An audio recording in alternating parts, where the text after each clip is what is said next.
Yesterday I got most of the front end back in the bike, so today I'm just going to finish by finishing the front off, and then I'm going to start the rest.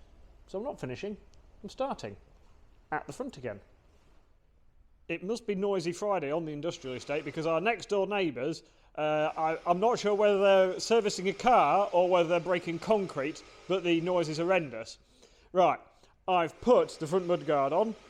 It's 4 bolts that have been plated and it's got washers behind it and a little bit of Loctite.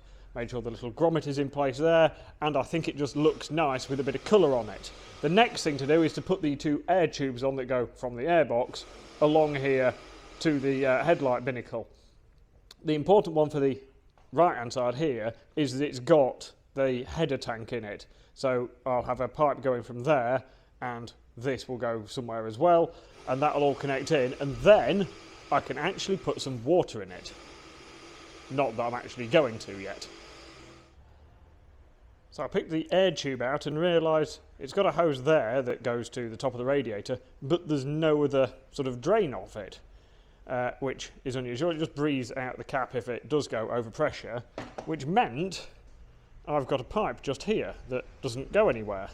Turns out this is the fuel tank breather, having checked the workshop manual, and it should be poking up in front of the airbox, so it should feed up here somewhere, which means before I put too much else together, really before I put the radiator on, I should have routed this up the hole a little bit. So I shall just swear at that for a couple of minutes, and then I'll actually get round to fitting the air tube. So the air tube is fitted, and conveniently it basically fits into this rubber thing down here that mounts on the top of the radiator, on the front of the radiator. It's not perfectly in line on the rubber bit, but it's pretty close. It's not pulling too much tension on it because it is rubber, and all the bolts line up, so that'll do nicely. Obviously they've put the bolts in places, 1, 2 and a third one that you have to go up there to get, which is a little bit fiddly, and so I couldn't use the Allen key for that. I had to use a 4mm drive on an adapter, on an extension, on another extension, on a handle, so only slightly fiddly to get to. And of course you only have to do this every time you want to change the air filter, so that's good job Ducati. Right, one down, the other side should be easier. Now I've got my air tubes on, the front of the bike is complete as it goes without putting fairing and bits on it. Right, the next thing to do is move to the middle of the bike. Yep, I've moved to the middle of the bike and I've put the battery on charge. So, moving down to the back of the bike, it's time to do stuff down here. Mostly because anything involving this area, exhaust pipes and rear sets and bits, actually needs the shock and bits doing first because all this is in the way. So I'm going to move down here, and what I need to do, really, the big job, is to change the shock, take the linkage out and sort of grease and service all that, give everything a darned good cleaning, and generally love it up a little bit. Before I can actually take the shock out, though, I need to put it on an ABBA stand, and to put it on the ABBA stand, it's much easier if it's on its wheels, so I'm going to put the back wheel in it, and before I do that, I'm going to give it a bit of a clean in the swinging arm, because it's a little bit dirty at the moment. I actually thought this might be a bit of a chore. I thought some of the crud might be quite well soiled onto it, but actually it came out pretty quickly. I gave it a bit of a coat of some Moto wash and then wiped it off with a damp rag. Well, a wet sponge if I'm honest. And then I've gone around it and given it a bit of a clean with some GT85. So just a bit of GT85 on a rag, and it's come up pretty well. There's obviously a few little marks here and there because it's not new. I'll be able to get into the orifice here a little bit easier when the shock and bits are out of it, but it is now at least clean. That is the rear wheel fitted. The caliper is off because I thought while I was down this end I would actually clean the caliper. So exactly the same routine I used for the front caliper. The only difference on this is this pin is actually sort of quite snug into this side. It's sort of basically spring loaded into here, and this spring in the middle is quite stiff. So you have to just get a little punch or something and just tap this out after you've taken the clip off the end. So that is now clean.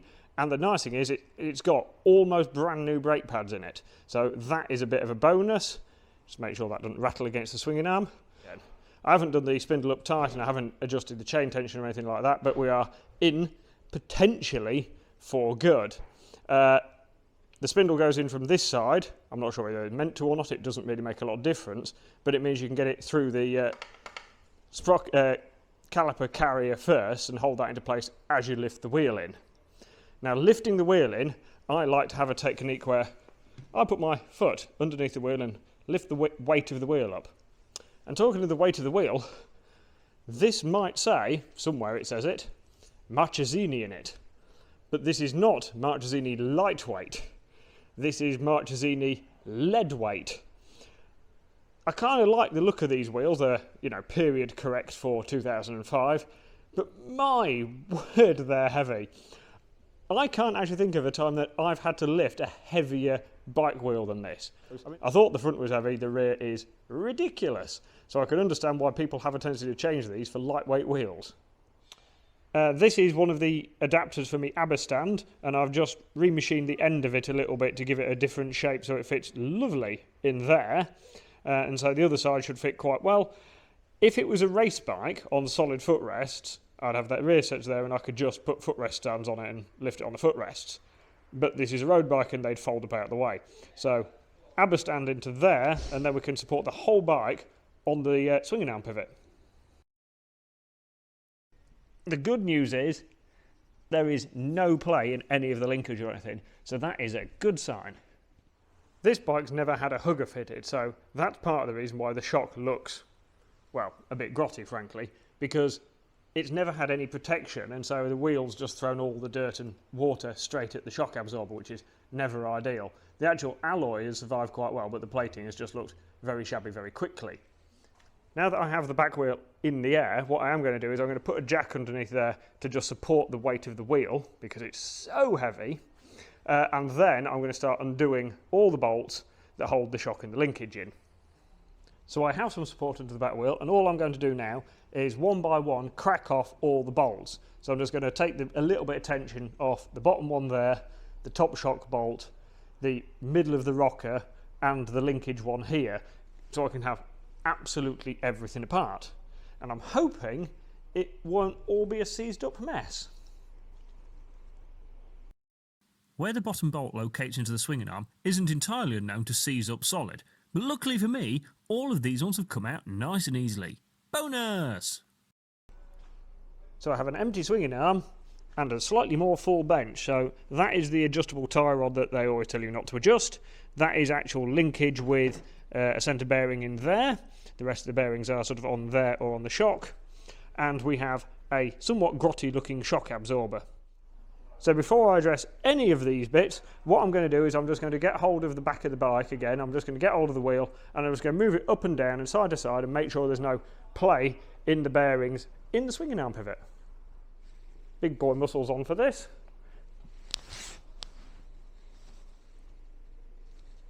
And that feels absolutely fine and dandy. So it's not actually too bad in here. There are actually drains that go all the way through. So I'm just going to give that a little bit more of a clean up inside. And then I'm going to grease the bearing in my link.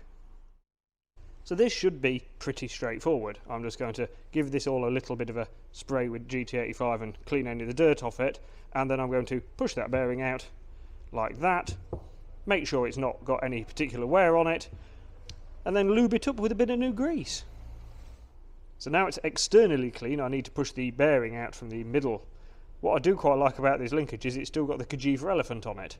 And it had been a few years by now since Cagiva had sold Ducati, so I'm not quite sure why it's got the elephant on it. But it has, and I kind of like it. So, slide that out of there. And I've slid it out so that the non-rusty end drags through the bearing, not the rusty end. What I'm going to do is just give that a little bit of a clean up, get the rust off it. That's in surprisingly good condition. So I'm going to put a bit of Motul Tech Grease 300 in there. I'm going to finger it in because that is by far the most fun way of doing anything. That's it. Nice big smear of grease on my finger. Slip it in the hole. That's it. Both holes well fingered, nicely lubed up. All the bearings rotate nice and freely by hand. That'll do nicely. We'll put that there. And yep, that's the end that was a little bit more worn, a little bit rusty, sorry, and we'll just gently slide that back in, and as I turn it, it'll push any extra grease further into the bearings. So get a bit of grease out at the end, but that means we've got plenty in the bearings. Next job on the agenda is to check the tie rod. So what I want to do is just make sure there's no lateral play in any of these bearings, that they've got nice smooth movement. The one at the top, unsurprisingly, that hasn't had the weather thrown at it is a little bit smoother, but actually now I've got that moving. That's pretty good. Right, I'm happy with those. I'm not particularly fussed if this adjusts, and because the rose joints are steel going into aluminium, they do tend to corrode into them. What I might do is just give it a quick nip with the spanner and just see if it moves, but I'm not going to go crazy with it because it doesn't really matter because nobody ever adjusts them. Both ends have actually come undone, so if you wanted to adjust the tie rod, you actually could do. But what I'm going to do is put it back into its standard location. The thing that actually bothers me most about this is that at some point the presumably last motorbike dealership that actually sold it had painted some of this silver, so that when you first looked in, round the bottom of the shock, you go, ooh, it's not gone rusty. Well, it's a rose joint and they go rusty, that's what they do. So what I've done is I've dressed that back by hand. I've just got some Scotch-Brite on and given it a rub, and what I'm going to do is touch that up with some galvanised paint. The difference is I've taken it out to do it. I'm going to do all of it so it's actually nice and uniform, and I'm going to do the end you can't see, and it just gives it a little protective layer, and it isn't just to cover it up for sales purposes. The paint is now nice and dry on my rose joints, and that's looking considerably better. And while I've been waiting, I've not been slacking off. I may have had some custard creams, and then I've got back to work. I've put the rear exhaust stub back on, just a little bit of high temperature silicone underneath the flange, so that shouldn't leak. A couple of different facets in there. I've tidied up the pipe clamps over there, and I've given the insides of the subframe, all the bits that don't normally get any attention, a good clean. So now I'm ready to put my tie rod and my link back in, and then my refurbed shock. So, old shock, new shock, considerably better. So this is going to take pride of place hanging in the back of my Ducati. I've put the top bolt that holds the linkage in fairly loose, and I've put the first bolt in that holds that end of the tie rod, and then the bottom shock bolt, because it goes into the swinging arm and actually sits in a machined element of the swinging arm, I have greased the bolt. Normally I wouldn't actually grease the body of the bolt, but this time, because it's actually sitting sort of snug in the swinging arm, I thought it was probably a good idea. So I'm just going to feed this in loose for now, because I don't want it to go all the way through into where the shock goes yet, because the shock is not in yet. So here we go. Shock in there. I drop the bottom in to its hole first, and just lever the top up, get the bolt in there, and I'm going to just screw that in a little bit, and then I can wiggle the swinging arm to push this bolt all the way through. And because I've had the back wheel bouncing up and down to check the linkage earlier, check the swinging arm bearings, the hole does not line up currently, but that is an advantage to having a jack underneath it. I can just wind the jack up, and I don't have to keep hold of the world's heaviest wheel. So it'll be about there. That's starting to go in. I can just wiggle it a little bit. There we go. So now if I screw it, hopefully it'll just feed into the nut thing on the other side. So now I just need to go through, torque it all up. Getting the shock and the linkage back in is a pivotal moment in the project, and there is a pun intended there. Because that's in, which means I can now put the exhaust and everything in and nothing's in the way. I can put the chain guard on, I can leave the wheel in, although I will need to do some chain adjustment later. This is it, we are actually making some solid progress now. Front sprocket removal, I'm hoping, is relatively easy. It's a case of undoing the tab that's up there with a chisel and a hammer, and then undoing the big nut. Right, so that was relatively straightforward, and you can see the old sprocket, you can see where the teeth have started to hook around, and so that is cream crackered, and the new one isn't cream crackered, so it's going on. I will admit this is actually quite fiddly, because the chain has got to sort of be sat behind the slave cylinder because it can't come past the frame anyway. And I have to like hook the chain forwards and slide the sprocket in at the same time. Now pulling the sprocket out was easier, but this one I'm having fun and games, so I have to sort of push the chain forwards like that and then try and hook the chain in place. But it is proving a little bit difficult, so I'm just going to sort of ease it up there with my screwdriver a little bit, and hopefully when we get it in about the right place, it'll all just sort of slip together. That's my plan anyway. I'm not sure if it's going to work. I think we're so close. Come on, you know you want to go. There we go. A little fiddly, but nothing, just a little adjustment with the screwdriver hasn't fixed. So what I'm going to do now is slide my tab washer on, slide my nut on, hold the back wheel because I can't put it in gear, tighten the sprocket nut up, tab the tab washer over, put the cover on and forget about it.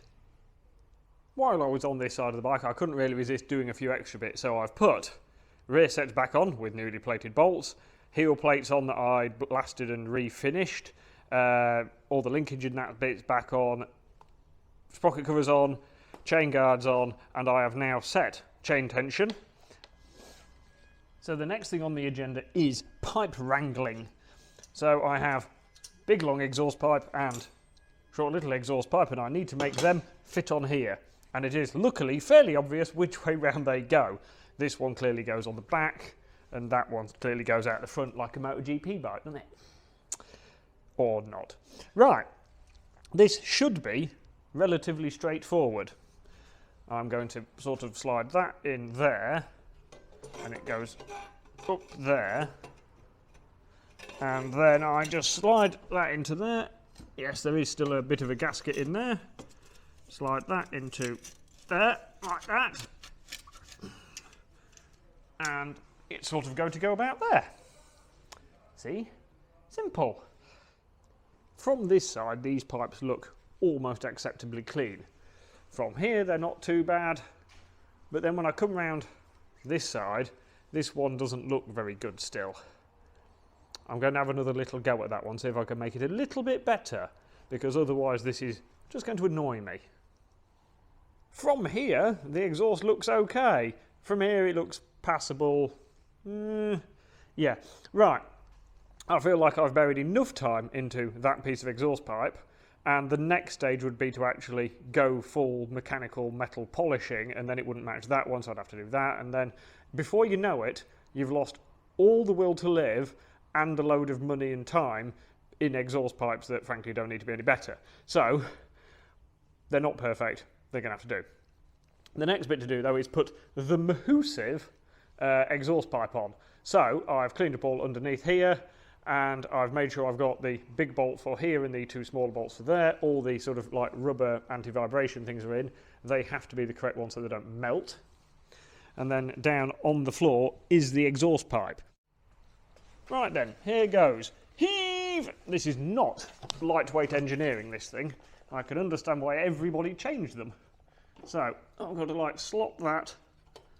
I can see this part, we can't see the one on the other side very well. Right, that is onto the pipes. Gaskets are in place, I think. Right, how far off am I getting my bolts in? About 3/4 of an inch, so we'll take that back off again and work out why. Right, I'll tell you what I might do. Might lower the bench down, that would make my life easier. Don't really know why I'm doing that at height. I think I've found the problem. This exhaust gasket was fairly easy because I put it on the end of the big pipe. That one is inside the silencer and it isn't locating properly. Right, that's better now because my sort of graphite-y, metal-y gaskets are now on the pipes. The joys of sprung systems is one of them moves, that one is bolted in place though. So hopefully now it should all go together a little bit easier. Didn't really need to go to the gym this morning. I could have just fitted a Ducati exhaust. Right, that's looking a lot better. That is a lot better. It would have been even better again if I'd have put the heat shield in. Oh, Look, no hands. This is going much better now. Exhaust pipe is fitted. Excellent. The last job I'm going to do before I go home is fit the exhaust heat shield, because then in my head I can tick exhaust off the list.